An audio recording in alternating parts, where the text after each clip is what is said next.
Okay, so while I'm in my recording corner, I guess I'll call it, I don't know, I didn't want to add a chapter to my Revelations of a Growing Faith, and I'll go ahead and call it God's Providence.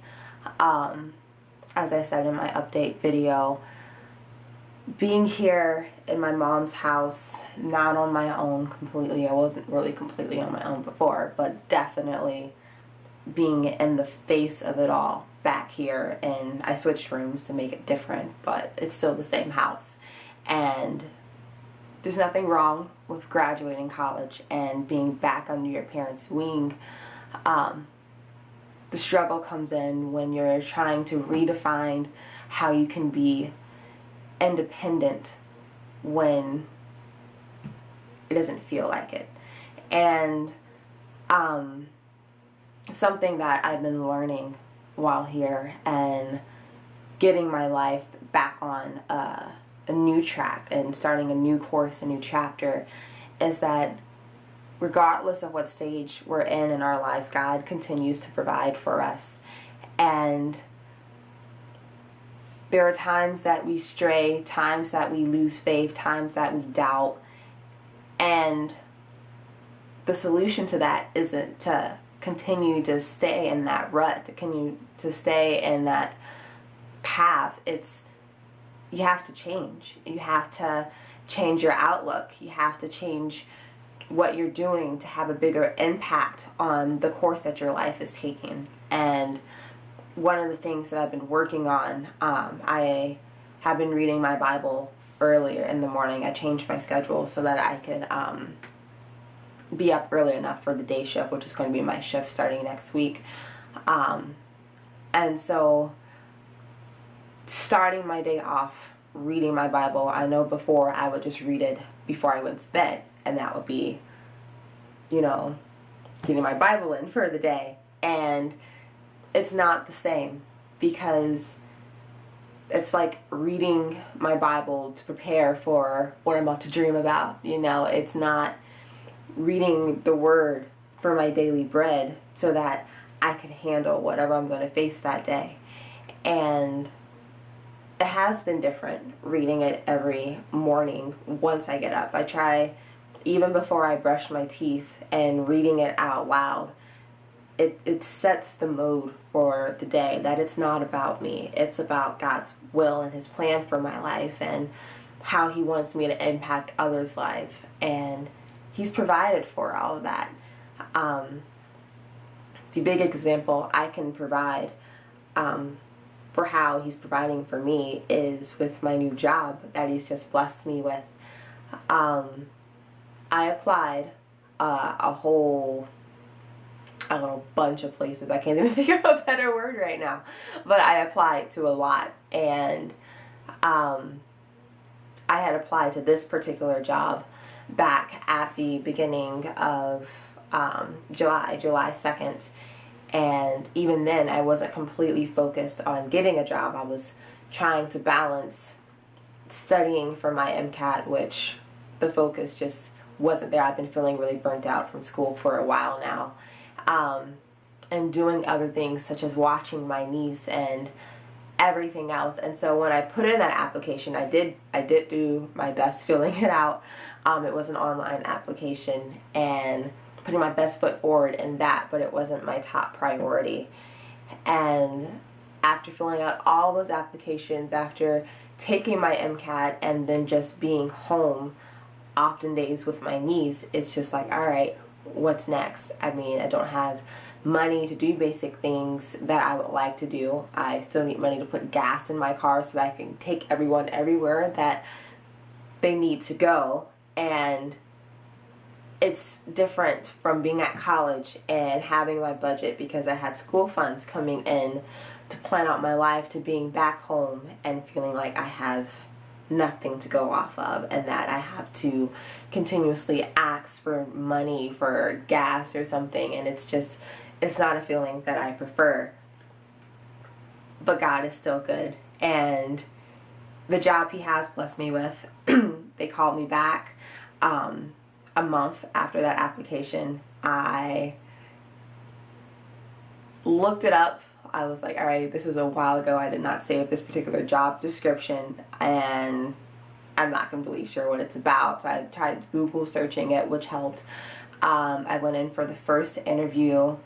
Again, just singing and praising the Lord all morning to just drive out all the worry and the doubt, because that just, I don't know, it can change your mood when you're trying to hold on to it, or you're just not even forcing yourself to let go of worry and doubt. And I didn't want that to affect my outcome with my interview, and so I just went in singing and praising that morning. And I went to my interview, and I got a second interview that wasn't really an interview. The first one was a panel of 3 women. The second interview was more of an observation of the jobs, which I thought was interesting. And it really made me hope for the job even more, because it was something I really liked. I mean, the task descriptions, going from being in school and being a student to being a full-time worker, it was like, man, this is going to be a good deal of work, but I'm willing to work for it. And going in for an observation of the jobs, and then just hoping so much more for them, because it's something that I really wanted. It's something that I felt would make a difference. And not having the job, I kept telling my friend Chris, not having the job really, really sucked, because I wanted it so much now. I wanted it so badly, and it was one of those things that I started praying harder for, not just for myself, but for other people who are interviewing, who are looking for work, who are looking to change their current jobs, and just having the faith for it. It was definitely a growing moment for me. And so when I got the call this past Monday, and I didn't recognize the number. It was a different person calling me than the person who had been calling me before. And so I was like, man, I hope for this job so much. I expected them to call about 11. That's what I was hoping. That was my time scale, them calling at 11 to hire me. And now it was a little bit after 1. And I was like, this is a different person. They must be calling to tell me that I didn't get it, yada, yada, yada. And that wasn't the case. And I was through the roof. I did not scream that time after getting off the phone, but I was really, really happy that God came through. And why we doubt him and his judgment, I don't know. There's no good reason for it. But he came through, and I'm still so excited and so ecstatic to have a full-time job at a place where I feel like I'm making a difference, to have been blessed with a salary. I've never had a salary job before, but with the salary that was more than I expected to get.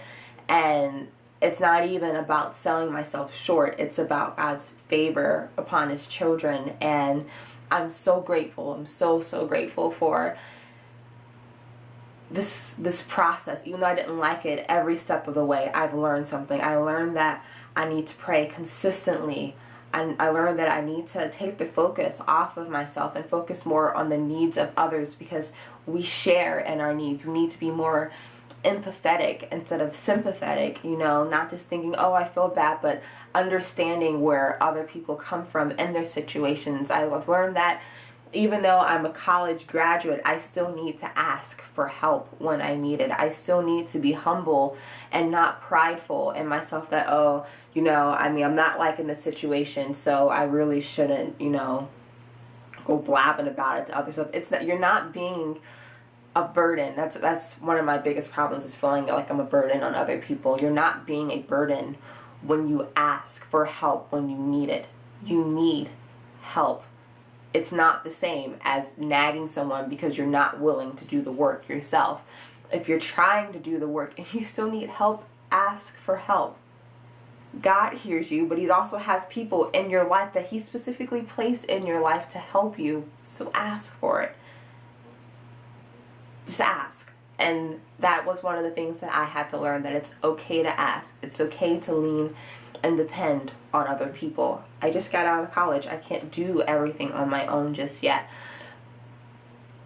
There will come a time where I can be able to do all those things that I want, but God still has to be the front of it. He still has to be the head of it, because as long as I'm depending on Him, I'm not weighing myself down with worry about things that I can't control. And so I believe I believe that's all I have to say about this topic for today. And I hope it helps someone else out there, that if you are in a situation that you're struggling, that you don't know where your help is going to come from, you don't know how you're going to make ends meet, that God still hears you and He still wants to hear you. You're not being a burden on Him for asking Him for help.